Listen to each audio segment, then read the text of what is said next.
there, my amazing artists. Welcome back to Art with me, Mrs. Knowles. We are going to be creating a necklace today. Let me show you my necklace. Isn't that awesome? We're using a kind of clay called Model Magic for this necklace. So our first step that we're gonna do is we're gonna make the beads. So check these beads out. It's pretty cool, isn't it? Lots of different colors. We are gonna be mixing colors of clay to create either new colors or a color that you've thought up. So let me show you how to get started and let's do it. All right, so to create your beads for your necklace, what you're gonna need are some straws, some Crayola Model Magic clay, that's what this is, and a plate just to keep all your stuff together. So for the kids in my class, you are going to make sure you write your name on your plate so that we know all of your beads are your beads and they belong to you. Okay, let's get started. So I'm gonna open these up. What you get is you're gonna get the 3 primary colors. Do you remember what those are? Well, I can see red as one, isn't it? Red.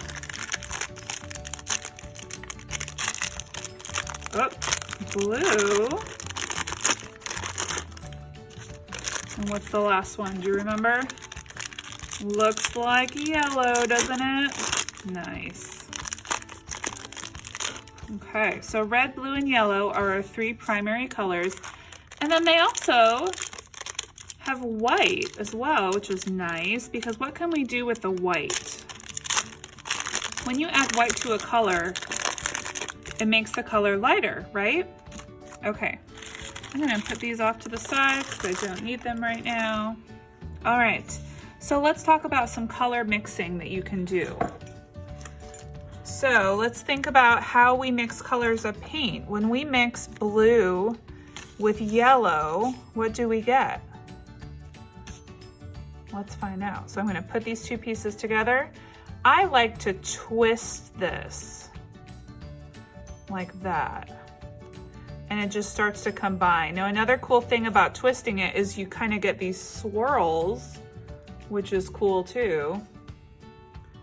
But if I keep going and I keep smushing it and twisting it, what is it turning? Looks like green, doesn't it? Beautiful. Now if I add more yellow into this green, I'm gonna get a yellow green, right? And if I add more blue into it, it's gonna make a blue-green. But the green is what we call a secondary color. Remember, these 3 are primary, this is a secondary color. Okay, I'm just gonna put this off to the side. So if I mix my yellow and my red, what do I get? Do you remember that one? Let's find out. Let's put them together, start mixing them up. You notice I'm not mixing my whole thing of clay, right? Because I want to be able to do other things with it. Oh, it's starting to look kind of swirly. Look at that. So cool.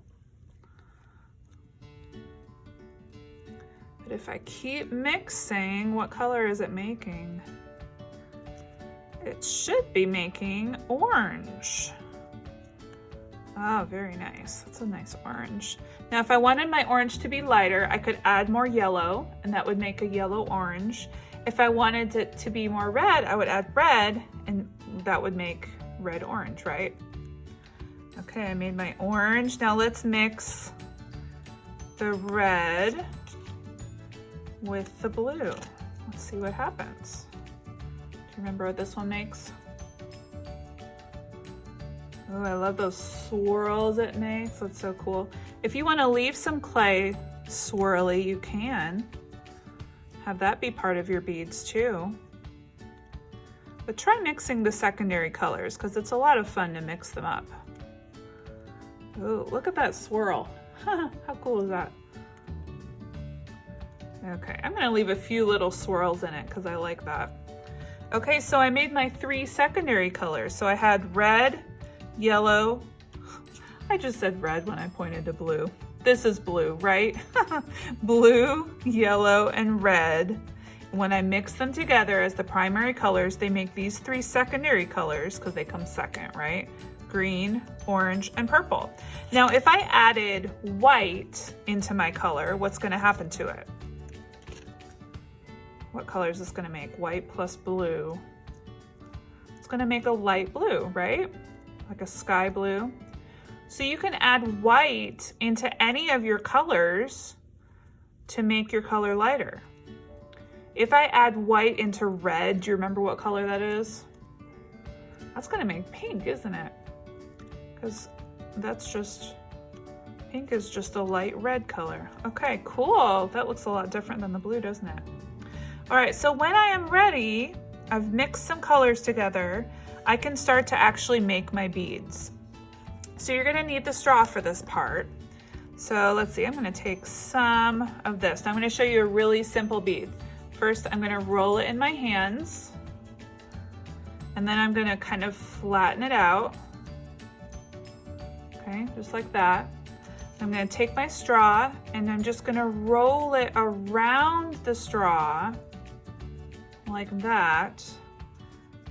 And the nice thing about this clay is that it just sticks to itself. So we're gonna let these dry on the straws. So let's see. Let me show you another way you could do it.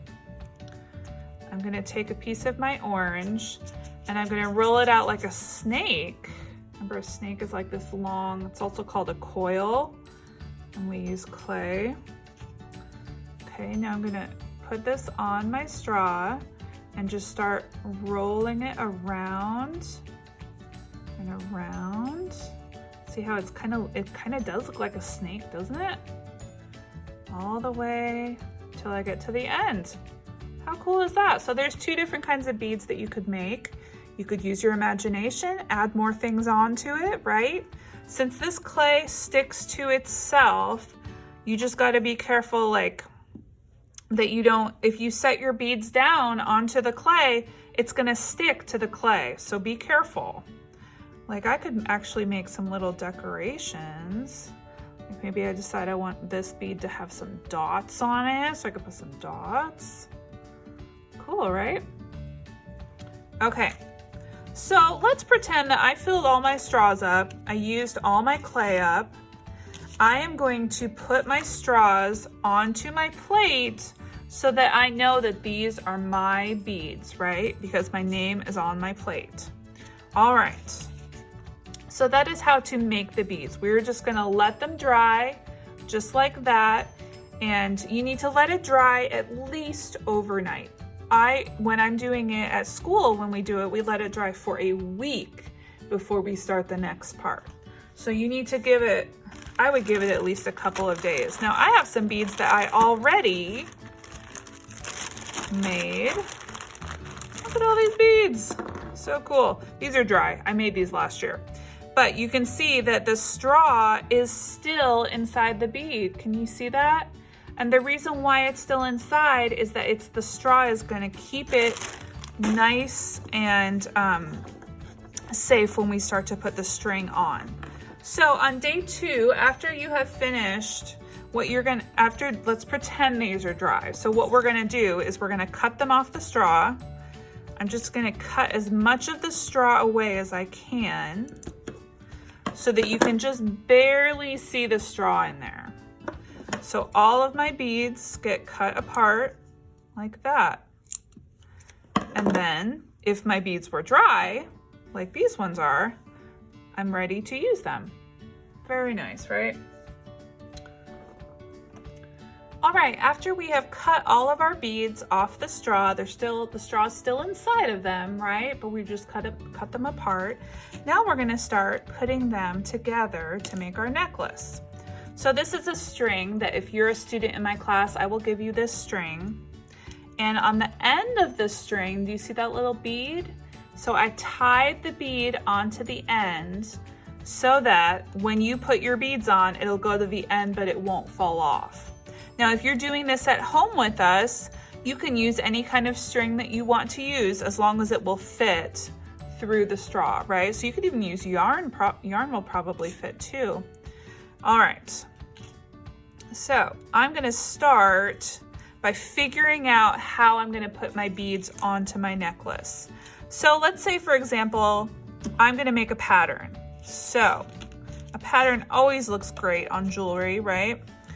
So I'm just gonna use my plate, and I have some of these extra little pony beads, and I'm gonna put some in between my beads. So I'm gonna do swirl gold, swirl gold, swirl gold. And I'm just going around my plate so I can see what I want to do for my pattern. A pattern is something that repeats, right? So like when you're doing a pattern, you could do it with shapes like circle, square, circle, square, circle, square, or you could do it with colors like red, blue, red, blue, red, blue. So, or you could do it with beads like we're doing. Okay, so that's what I'm gonna start with. So now I need to find the end. So the end is the one that does not have a bead. So the bead is on this side and I'm starting on the other side. And I'm just gonna start by putting my thread through the straw. And then I'm gonna very carefully move it all the way. Look, it stops when it gets to that little bead on the end. Handy, right? And then I'm gonna work on my pattern. Gold, swirl, gold, swirl. I'm gonna very carefully move them down to the end. Wow, look at that. I've already got that many. Now make sure that you're keeping your necklace on the table and that you're not dangling it. Sometimes I've had students who have like held their necklace over the floor and then they accidentally dropped it. And can you guess what happened? Yeah, it went all over the floor. All of their beads went everywhere. So be careful because you don't want to lose those beads. All right, I'm almost done. Now I have a lot more beads that I could put on. I want you to try and fit all of your beads onto your necklace and see how long you can make it. So just do your best, see how many you can fit on. If you only have a few beads, you could add, if you have some of these kind of beads, you could add some more of those to make it a little bit longer. Okay, it's looking pretty cool, huh? So when you're done, you're just going to put it back on your plate if you're a student in my class, and then I'll come around and I will tie your necklace for you. All right, so then these are extra beads, so I'll put these off to the side. All right, so when you're finished, when it's all been tied together, it will look something like this. Cool, right? All right, artists, I can't wait to see what kind of necklaces you create. I'm sure they'll be fabulous. I will see you guys later. Bye-bye.